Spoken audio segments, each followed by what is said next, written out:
Halo sahabat JKN, penonton setia podcast Mawirogo. Senang sekali bisa kembali bersama kalian. Saya Dianindi. Pada episode kali ini akan membahas topik yang sangat penting bagi peserta BPJS Kesehatan, yaitu tentang kanal pengaduan dan pemberian informasi. Dengan semakin banyaknya peserta, kanal pengaduan yang efektif tentu sangat dibutuhkan. Kita akan cari tahu bersama narasumber kita hari ini, Ibu Mega. Selamat datang, Bu. Iya, terima kasih Mbak Dia. Apa kabar nih, Bu? Alhamdulillah baik. Baik, mungkin langsung aja ya, Bu, karena udah sangat penasaran ini mengenai tema kita pada hari ini. Jadi mungkin bisa Bu Mega jelaskan kepada penonton apa itu kanal pengaduan dan pemberian informasi peserta BPJS Kesehatan dan mengapa ini menjadi bagian yang penting dalam layanan BPJS Kesehatan, Bu Mega? Baik, terima kasih Mbak Dia. Jadi sahabat JKN, sebenarnya kan kalau untuk layanan publik itu juga harus menyediakan ya Mbak, harus menyediakan saluran penanganan pengaduan dan pemberian informasi. Nah di sini BPJS Kesehatan kan tentu saja menyediakan kanal-kanal tersebut gitu ya Mbak. Jadi memang ketika memberikan pelayanan tentu saja pasti ada informasi yang harus masih diperlukan oleh peserta gitu ya Mbak. Maksudnya walaupun mungkin si peserta ini sudah melakukan akses pelayanan melalui kanal tatap muka, misalnya ketemu sama petugas langsung, tetapi mungkin saja ketika bertemu dengan petugas itu masih ada hal-hal yang mungkin bisa jadi kurang dimengerti atau mungkin lupa kayak gitu ya Mbak ya. Pasti perlu informasi selanjutnya gitu ya. Atau misalnya nih namanya customer experience gitu ya Mbak Dea ya. Jadi kan mulai dari peserta itu daftar, peserta itu cari tahu yang tadi informasi, kemudian peserta itu mendapatkan pelayanan, baik pelayanan administrasi kepesertaan BPJS Kesehatan atau melalui provider fasilitas kesehatan, itu kan pasti di experience customer tersebut kan pasti ada yang mungkin ada hal yang tidak sesuai gitu ya Mbak ya, sehingga timbul pengaduan gitu ya. Nah timbul keluhan atau pengaduan dari peserta. Jadi untuk mengakomodir hal-hal tersebut atas keperluan peserta JKN gitu ya, atas keperluan informasi dan keperluan penyampaian pengaduan, tentu saja BPJS Kesehatan harus menyediakan kanal-kanal yang bisa diakses oleh peserta dengan secara cepat dan mudah gitu ya, untuk bisa menyampaikan keperluan informasi dan pengaduan yang disampaikan oleh peserta gitu Mbak Dia. Nah, jadi pemberian informasi ini sangat penting sekali ya Bu ya, betul. agar tidak terjadi miskomunikasi begitu ya Bu ya. Lalu apa saja sih Bu jenis pengaduan yang paling sering diajukan oleh peserta BPJS Kesehatan melalui kanal-kanal yang ada Bu? Ya, jadi sebenarnya kalau ini mungkin tidak hanya pengaduan ya Mbak Dia, jadi ada informasi dan pengaduan. Kalau terkait dengan informasi memang lebih banyak ke administrasi. Yang paling tinggi itu sebenarnya nanyain status kepesertaan Mbak gitu ya. Jadi walaupun sebenarnya mungkin kalau misalnya sahabat JKN sudah pernah melihat podcast sebelumnya terkait dengan kanal layanan non tatap muka, itu kayak misalnya status kepesertaan tuh bisa dicek di beberapa kanal Mbak, banyak banget gitu ya. Ada bisa lewat mobile JKN, bisa lewat Pandawa di 08118165 ada juga Vika ya, voice interaktif 165, atau juga bisa di Anjungan Mandiri JKN kayak gitu ya. Jadi itu yang pertama Mbak, status kepesertaan informasi. Kemudian yang kedua adalah terkait dengan administrasi kepesertaan seperti status tagihan iuran, itu juga sebenarnya bisa dilihat, dicek di di kanal layanan tatap muka. Nah terkait dengan pengaduan Mbak Dea, jadi memang kalau terkait dengan pengaduan yang biasanya dieskalasi sampai dengan di kantor cabang gitu ya, yang memang harus ditangani secara langsung, itu memang terkait dengan pelayanan kesehatan Mbak Dea. Jadi pelayanan kesehatan yang kami kerjasama dengan fasilitas kesehatan ya. Kayak contohnya ada pelayanan yang seharusnya dijamin tapi tidak dijamin. Kemudian ada biaya tambahan yang tidak sesuai ketentuan. Atau misalnya sikap tenaga kesehatan gitu ya Mbak, jadi di fasilitas kesehatan yang kurang ramah, atau pembatasan pelayanan seperti itu. Jadi atau sebenarnya juga yang paling banyak juga kalau terkait dengan iuran, biasanya sih ini Mbak, dia sudah bayar iuran tapi statusnya belum aktif kayak gitu. Itu yang biasanya banyak terkait dengan pengaduan gitu Mbak. Mengenai pengaduan tadi ya Bu Mega, nah ini tuh bisa dijelaskan mungkin Bu, apa saja sih kanal pengaduan resmi yang disediakan BPJS Kesehatan saat ini Bu Mega? Apakah semua peserta bisa mengakses dengan mudah? Oke, Mbak Dia. Jadi tadi ya saya sampaikan juga sahabat JKN bahwa BPJS Kesehatan sebagai badan layanan publik kan punya kewajiban untuk menyediakan saluran informasi dan penanganan pengaduan gitu ya. Jadi peserta JKN itu banyak pilihannya Mbak Dia untuk menyampaikan informasi apabila membutuhkan informasi dan menyampaikan pengaduan. Yang pertama tentu saja lewat kanal layanan tatap muka ya Mbak. Jadi mungkin peserta JKN itu lebih prefer ketemu sama petugas langsung ketika menyampaikan pengaduan gitu ya. Itu ada, jadi bisa ke kantor cabang, ke kantor kabupaten, ke BPJS keliling juga bisa, atau mall pelayanan publik juga bisa Mbak. Sedangkan yang kedua untuk kanal layanan non tatap muka sahabat JKN itu kalau misalnya mau menyampaikan butuh informasi atau menyampaikan pengaduan, yang pertama bisa lewat aplikasi mobile JKN Mbak Dia. Aplikasi mobile JKN itu masuknya di pengaduan layanan JKN. Di situ ada menunya. Nanti peserta bisa chat di situ Mbak. Jadi kayak maksudnya saya kejadiannya di mana? Misalnya Kota Madiun. Kota Madiunnya di mana? Misalnya di fasilitas kesehatan nih. Oh, di fasilitas kesehatan mana? Kemudian pengaduan apa yang disampaikan? Nanti ditulis di situ. Nanti service level agreement-nya direspon di hari yang sama gitu ya Mbak ya. Kemudian yang kedua ada Pandawa sahabat JKN. Jadi Pandawa di 0811 8165 165 itu ada 3 menu utama Mbak Dia. Jadi yang pertama adalah informasi, yang kedua administrasi, dan yang ketiga pengaduan. Jadi kalau misalnya sahabat JKN ini mau butuh informasi bisa klik yang ke satu gitu, atau kalau misalnya butuh administrasi pendaftaran bisa klik yang kedua, atau pengaduan bisa klik yang ketiga. Itu juga sama, nanti akan diarahkan ke aplikasi SIPP yang untuk peserta gitu, jadi tetap chat bisa.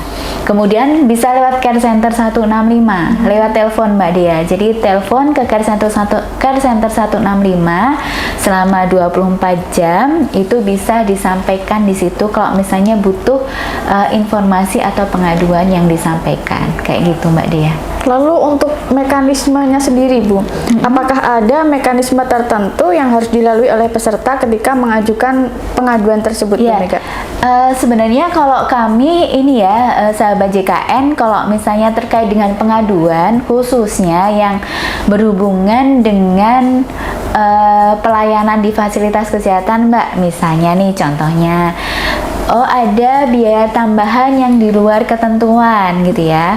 Kalau kami sih menyarankan supaya ada evidence-nya Mbak. Jadi misalnya nih, saya nggak naik kelas, tapi kok ternyata ada obat yang harus saya bayarkan, atau ada tindakan yang harus saya bayarkan, padahal saya sudah sesuai prosedur, sudah sesuai kelas perawatan, kok masih ada tambahan biaya. Itu sebaiknya ada evidence atau bukti yang disimpan oleh peserta yang disampaikan ke kami. Misalnya contohnya kayak misalnya ada kwitansi kayak gitu Mbak. Terus kemudian juga ketika menyampaikan pengaduan secara langsung Mbak lewat petugas sebaiknya ditulis gitu Mbak. Jadi ada di form pengaduan. Kalau misalnya kayak mobile JKN, Pandawa, itu kan pasti tertulis ya Mbak Dea. Jadi pasti ada kronologisnya, maksudnya ada tulisan peserta, dan itu bisa kami bisa sebagai evidence kami untuk melakukan konfirmasi ke fasilitas kesehatan seperti itu Mbak Dia. Jadi mekanismenya sebenarnya gampang sekali. Jadi memang kalau kami sih lebih senang ya ketika peserta itu menyampaikan gitu Mbak, apa yang ada hal yang nggak sesuai gitu ya, karena itu kan sebagai media bagi kami internal BPJS Kesehatan itu untuk melakukan perbaikan-perbaikan ke depannya Mbak Dea gitu ya. Jadi baik pengaduannya itu ke kami di administrasi kepesertaan di BPJS Kesehatan sendiri ataupun yang berhubungan dengan provider atau fasilitas kesehatan. Jadi jangan khawatir gitu. Kadang-kadang kan pesertanya gini Mbak, aduh saya kalau nanti nyampaikan pengaduan, misalnya nih menyampaikan pengaduan di rumah sakit nanti ada pelayanan yang tidak enak gitu kan, biasanya kayak gitu kan. Jangan khawatir sahabat JKN. Jadi kalau misalnya memang butuh ada yang mau disampaikan saja. Tentu saja kami akan merespon dengan baik sekali gitu Mbak terhadap pengaduan-pengaduan yang disampaikan oleh peserta gitu. Sahabat JKN, jadi nggak usah ragu-ragu ya Bu ya, kalau punya kendala atau apa bisa langsung disampaikan, diceritakan kronologinya dan disertakan buktinya seperti itu ya Bu ya. Betul Mbak. Lalu kalau dari semua kanal pengaduan yang ada nih Bu, seperti mobile JKN, care center, media sosial hingga kantor cabang, itu tadi mana yang paling banyak digunakan oleh peserta Bu? Ya, kalau berdasarkan data penggunaan kebutuhan informasi dan penyampaian pengaduan, memang yang tertingginya adalah di care center Mbak. Care center 165 gitu ya. Jadi memang care center 165 itu kan media melalui telepon ya, sahabat JKN ya, bisa telepon 165, nanti ada petugas yang menangani. Dan misalnya nih dari petugas tersebut memang ini kan terpusat ya Mbak, kalau care center itu ya ada terpusat. Kalau misalnya memang dari petugas di care center 165 itu tidak bisa menangani secara langsung, itu pasti akan dilakukan eskalasi ke kantor cabang masing-masing Mbak gitu. Jadi memang dari beberapa kanal itu kalau berdasarkan data yang tertinggi memang masih care center 165 gitu, karena memang bisa diakses 24 jam ya Mbak kalau care center itu gitu. Selain call center nih Bu, apakah ada kanal pengaduan yang lebih direkomendasikan untuk kasus tertentu nih Bu Mega? Misalnya untuk pengaduan yang sifatnya mendesak atau masalah administrasi Bu. Oh ya, jadi sebenarnya kalau rekomendasinya apa sih, semuanya direkomendasikan ya Mbak. Jadi ya sebenarnya kan kembali lagi ke peserta lebih prefernya melalui media apa gitu ya. Kami tentu saja menerima dengan baik gitu ya. Tetapi mungkin sahabat JKN yang perlu digarisbawahi adalah saya lupa tadi Mbak, di rumah sakit atau di fasilitas kesehatan tingkat pertama itu ada namanya petugas BPJS 1 ya, BPJS Siap Membantu. Jadi itu adalah petugas BPJS yang memang kalau di rumah sakit memang tidak standby Mbak Dea. Jadi dia mobile, tetapi ada nomor HP yang dipasang di masing-masing rumah sakit, ada 5 titik ya. Di masing-masing rumah sakit itu ada posternya, ada nama petugas BPJS 1 dan nomor HP, dan juga ada nama dan nomor HP petugas rumah sakitnya yang bisa dihubungi. Jadi yang mungkin saya lebih rekomendasikan seperti ini sih Mbak Dea. Jadi ketika peserta JKN itu ada kendala di rumah sakit Mbak gitu ya, jadi ada kendala di rumah sakit sebaiknya ya disampaikan on the spot gitu Mbak. Jadi jangan sampai misalnya nih, oh ketika pulang saya sudah selesai prosedur, sudah selesai kelas perawatan, kok masih ditarik biaya tambahan. Jadi jangan sampai sudah pulang beberapa hari baru lapor ke BPJS Kesehatan, kan agak sulit untuk konfirmasi ya Mbak ya. Tapi sebaiknya ketika ada kejadian-kejadian seperti itu langsung dihubungi saja teman-teman BPJS 1 Mbak yang di poster di rumah sakit tersebut, supaya bisa langsung ditangani gitu ya sebelum pasien pulang kayak gitu Mbak Dia gitu. Jadi sahabat JKN kalau ada masalah bisa langsung cari poster ya Bu ya. Iya, kalau di rumah sakit ya Mbak ya. Iya, ada posternya BPJS 1. Lalu ini Bu, berapa lama waktu yang dibutuhkan BPJS Kesehatan untuk merespon pengaduan yang diajukan peserta, terutama melalui kanal-kanal digital seperti aplikasi mobile JKN atau Bu Mega? Oke, jadi untuk penanganan pengaduan sahabat JKN, untuk informasi dan penanganan pengaduan itu kalau misalnya tidak diperlukan koordinasi atau eskalasi antara bagian terkait atau dengan provider atau stakeholders ya, misalnya kayak di FKTP maupun rumah sakit, itu SLA-nya, Service Level Agreement, selesai di hari yang sama Mbak gitu. Jadi misalnya nih misalnya nih katakanlah peserta sudah bayar iuran gitu ya, sudah bayar iuran tapi statusnya kok nonaktif, itu kan di kendali kami ya Mbak ya. Jadi di kendali BPJS Kesehatan dia sudah pakai bukti bayar, terus kemudian statusnya nonaktif itu harus selesai di hari yang sama. Berbeda kalau misalnya nih sahabat JKN atau peserta JKN nih ada pengaduan yang terkait pelayanan kesehatan yang memang kami perlukan koordinasi dengan rumah sakit gitu ya, harus dicek kembali kronologisnya, rekam medisnya dan lain sebagainya. Itu maksimalnya adalah 3 hari Mbak. Jadi maksimal untuk pengaduan yang bisa diselesaikan oleh BPJS Kesehatan sendiri adalah 1 hari, di hari yang sama harus sudah selesai. Sedangkan kalau yang butuh koordinasi itu maksimalnya adalah 3 hari gitu. Lama cepatnya tergantung masalah yang Iya betul Mbak. Jadi kalau misalnya memang bisa diselesaikan BPJS Kesehatan sendiri kantor cabang itu di hari yang sama. Sedangkan kalau memang butuh koordinasi eskalasi antar bagian gitu ya Mbak, atau dengan stakeholders itu baru 3 hari maksimalnya. Nah Bu, kalau bagi peserta yang tidak puas nih Bu dengan solusi awal yang diberikan, apakah mereka bisa mengajukan keberatan atau eskalasi lebih lanjut Bu Mega? Jika ada, bagaimana caranya ya Bu ya? Ya, baik Mbak Dea. Jadi sebenarnya kalau terkait dengan pengaduan, ini contohnya Mbak Dea yang pengaduan lewat mobile JKN.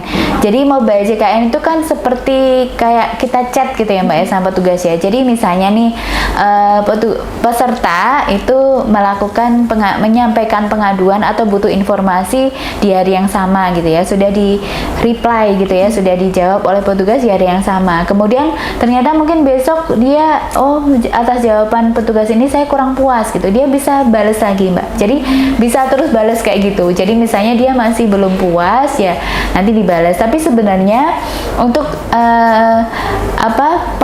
pengaduan yang memang membutuhkan informasi secara langsung ya Mbak, maksudnya butuh dikonfirmasi, butuh dijelaskan langsung, yang memang kayak misalnya berlarut-larut, biasanya sih dihubungi oleh petugas Mbak gitu.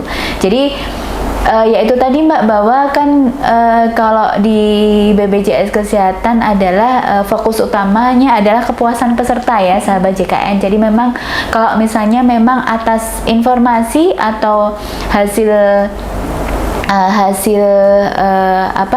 tindak lanjut pengaduan dari BPJS Kesehatan masih ada yang belum sesuai atau ada yang masih belum srek gitu ya pesertanya, ya monggo disampaikan, nggak apa-apa. Nanti kan kami akan terus melakukan ini ya, maksudnya ini ternyata belum selesai, harus ada koordinasi selanjutnya. Koordinasi selanjutnya ya pasti akan ditangani sampai dengan tuntas gitu sahabat JKN. Jadi kami juga harus memberikan solusi yang cepat dan pasti gitu. Jadi jangan sampai cepat aja tapi nggak jelas gitu ya. Jadi kan harus cepat dan pasti, cepat dan jawabannya pasti gitu, memberikan solusi yang pasti untuk peserta gitu. Disampaikan aja ya Bu Mega, Iya, pasti betul. kita akan memberikan solusi begitu ya. Iya. Selain itu tadi Bu, apakah ada sosialisasi yang dilakukan BPJS Kesehatan untuk mengedukasi peserta tentang cara menggunakan kanal-kanal ini Bu? Terutama bagi mereka yang belum pernah melaporkan pengaduan sebelumnya Bu Mega. Ya, baik, terima kasih Mbak Dea. Jadi kalau sosialisasi secara masif pasti ya Mbak Dea ya, jadi dari berbagai media informasi gitu ya. Jadi kalau peserta yang datang ke kantor cabang, kantor kabupaten, pasti kami informasikan Mbak, karena itu sudah masuk ke standar layanan informasi yang harus disampaikan full-liner. Jadi ada standarnya, Bapak Ibu kalau misalnya membutuhkan informasi dan pengaduan bisa menghubungi care center, mobile JKN, Pandawa dan lain sebagainya. Itu harus disampaikan oleh full-liner BPJS Kesehatan. Selain itu juga BPJS Kesehatan pasti ada sosialisasi ke peserta ya Mbak ya, bisa melalui sosialisasi secara langsung nih, kami memberikan pemberian informasi langsung, atau misalnya melalui media kayak gini ya, misalnya di radio, podcast dan lain sebagainya gitu Mbak. Jadi media sosial juga ada gitu. Jadi memang beberapa media sosialisasi terkait dengan kanal layanan pengaduan dan pemberian informasi ini pasti sudah disampaikan oleh kami gitu Mbak. Jadi sosialisasi itu akan terus dilakukan ya Bu ya, Betul agar sekali. sahabat JKN ini nggak ada yang tertinggal informasi mengenai BPJS Kesehatan gitu ya Bu ya. Lalu apakah BPJS Kesehatan ini terus mengevaluasi dan mengembangkan kanal pengaduan serta pemberian informasi, Bu? Kira-kira apa saja perbaikan atau inovasi terbaru yang dilakukan? Ya, baik Mbak Dia. Jadi tentu saja kami selalu mengevaluasi ya sahabat JKN ya, karena memang ada standar khusus. Tadi saya sampaikan bahwa untuk penyelesaian pengaduan itu maksimalnya adalah 3 hari yang perlukan eskalasi. Dari situ saja sudah jelas bahwa kami harus sesuai dengan standar yang ditetapkan. Kemudian juga ada target penyelesaiannya itu dalam satu kurun waktu berapa lama, itu berapa persen yang harus kami penuhi. Memang kalau beberapa macam inovasi-inovasi yang kami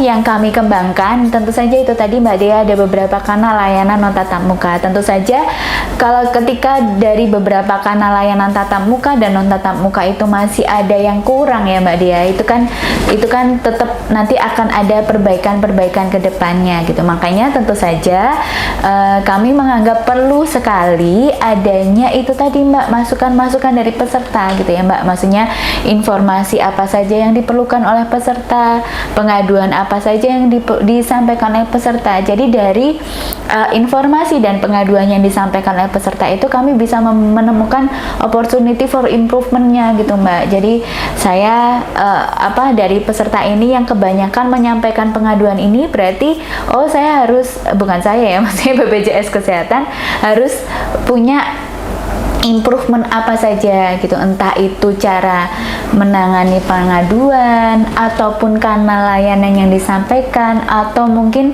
standar petugas yang harus diperbaiki, seperti itu Mbak Dea. Jadi pengaduan dari sahabat JKN ini menjadi evaluasi. Betul, gitu ya Bu, untuk meningkatkan pelayanan gitu.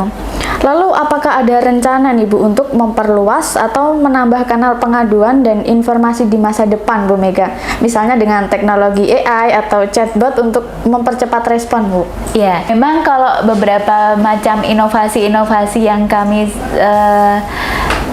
yang kami kembangkan, tentu saja itu tadi Mbak Dea, ada beberapa kanal layanan non tatap muka. Tentu saja kalau ketika dari beberapa kanal layanan tatap muka dan non tatap muka itu masih ada yang kurang ya Mbak Dea, itu kan tetap nanti akan ada perbaikan ke depannya gitu. Makanya tentu saja kami menganggap perlu sekali adanya itu tadi Mbak, masukan-masukan dari peserta gitu ya Mbak. Maksudnya informasi apa saja yang diperlukan oleh peserta, pengaduan apa saja yang disampaikan oleh peserta. Jadi dari informasi dan pengaduan yang disampaikan oleh peserta itu kami bisa menemukan opportunity for improvement-nya gitu Mbak. Jadi saya dari peserta ini yang kebanyakan menyampaikan pengaduan ini, berarti saya harus, bukan saya ya, maksudnya BPJS Kesehatan harus punya improvement apa saja gitu, entah itu cara menangani pengaduan ataupun kanal layanan yang disampaikan, atau mungkin standar petugas yang harus diperbaiki, seperti itu Mbak Dea. Jadi pengaduan dari sahabat JKN ini menjadi evaluasi. Betul, gitu ya Bu, untuk meningkatkan pelayanan gitu. Lalu apakah ada rencana nih Bu untuk memperluas atau menambah kanal pengaduan dan informasi di masa depan Bu Mega? Misalnya dengan teknologi AI atau chatbot untuk mempercepat respon Bu? Ya, jadi kalau untuk AI kayaknya udah ada belum sih? AI itu kayak gimana contohnya? Kalau pengaduan face recognition sih belum sih. AI itu kayak tak segede ya. Chatbot, oke, tak jawab chatbot aja ya. Jadi kalau sebenarnya Mbak Dea, kalau untuk AI mungkin kalau terkait dengan pemberian informasi dan penanganan pengaduan sepertinya belum ya, karena AI ini baru untuk yang kayak misalnya dia perubahan vaskes, perubahan kelas perawatan tuh memang sudah menggunakan AI pakai face recognition. Nah kalau chatbotnya sudah lewat Pandawa itu tadi Mbak Dea. Jadi kalau misalnya sahabat JKN nih yang butuh informasi status peserta, iuran, itu ada chatbot yang di Pandawa di menu informasi kayak gitu Mbak Dea. Tapi tentu saja kembali lagi ya tadi ya, bahwa di era digital ini apa sih yang nggak bisa gitu ya Mbak Dea. Jadi pasti nanti kedepannya dari berbagai macam keperluan informasi dan pengaduan yang disampaikan kepada peserta, pasti akan banyak sekali inovasi-inovasi yang akan dikembangkan selanjutnya. Pastinya akan terus di-upgrade Iya, ya Bu Mega betul ya. sekali Mbak Dia. Lalu penasaran juga nih Bu, kalau dari sisi internal BPJS Kesehatan sendiri nih Bu, apakah ada tantangan khusus dalam mengelola kanal pengaduan, terutama di era digital yang semakin berkembang pesat ini Bu Mega? Iya, baik. Tantangan pasti ada Mbak Dea. Jadi apalagi kalau misalnya tidak bertatap muka ya. Kalau tatap muka mungkin kan peserta dalam tanda kutip ketika mau curhat itu kan gampang ya Mbak Dea, langsung menyampaikan. Tapi kalau misalnya lewat kanal layanan digital gitu kan, kita nggak ketemu langsung sama pesertanya ya. Kadang-kadang ada beberapa yang pengaduan mungkin yang kami butuh konfirmasi selanjutnya, mungkin peserta nggak respon kayak gitu. Itu kan akhirnya kami ada misinformasi yang seharusnya bisa diselesaikan kayak gitu Mbak. Tapi tentu saja tidak ada masalah sih Mbak. Maksudnya kan ketika ada tantangan-tantangan seperti itu kan ya namanya juga hidup ya. Namanya juga hidup, ngomongin hidup ini ya. Pasti selalu ada yang tantangan-tantangan seperti itu. Justru dengan tantangan-tantangan yang ada itu gitu sebagai cambuk untuk perbaikan ke depannya, untuk inovasi-inovasi yang lain yang lebih bagus lagi gitu. Berarti ya. sejauh ini masih aman ya Bu Mega? Aman, insya Allah aman gitu Mbak, karena juga alhamdulillahnya juga koordinasi antar bagian di internal BPJS Kesehatan maupun dengan stakeholder juga bagus Mbak. Jadi misalnya kami dari petugas BPJS Kesehatan butuh konfirmasi ke rumah sakit karena memang sudah ada namanya PIPP rumah sakit ya Mbak. Jadi sudah ada orang yang ditunjuk ketika ada informasi atau pengaduan yang disampaikan oleh peserta. Baik Bu Mega, terima kasih atas informasi yang telah diberikan. Semoga informasi tersebut tersampaikan dengan baik untuk sahabat JKN. Sahabat JKN jangan ragu untuk menggunakan layanan informasi dan juga pengaduan. Sampai jumpa di episode berikutnya. Saya Dianindi, terima kasih dan salam sehat.